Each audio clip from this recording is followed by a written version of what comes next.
2 rupees. సిగ్గులేదురా నీకు? సిగ్గులేదురా నీకు?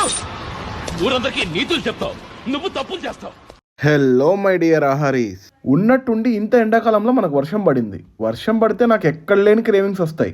వేడి వేడి రాయలసీమ స్టైల్ దోశ కావాలనిపించింది. వెంటనే నా తమ్ముడు వచ్చి అయితే నీకు ఒక బెస్ట్ ప్లేస్ చూపిస్తా అన్నాడు. ఈ బెస్ట్ ప్లేస్ కోసం మేమున్న దగ్గర నుంచి 22 కిలోమీటర్స్ వచ్చాం.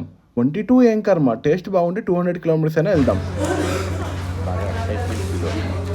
దోశ బాగా క్రిస్పీగా ఉంది. అసలు ఈ టమాటా చట్నీ అయితే నెక్స్ట్ లెవెల్. మా ఇంట్లో లాగా ఉంది. ఫైనలీ టేస్ట్ అయితే ఇచ్చి పాడంతే. ఇంకా ఏమేం తిన్నాం తెలియాలంటే ఫుల్ ఫన్ ఉండే లాంగ్ వీడియో అప్లోడ్ చేశాను. కింద ఉండే లింక్ క్లిక్ చేసి చూడండి. నేను నీకు పెట్టిన అన్నం కాదురా అబ్బాయి, ఇన్ఫర్మేషన్ ఈజ్ వెల్త్.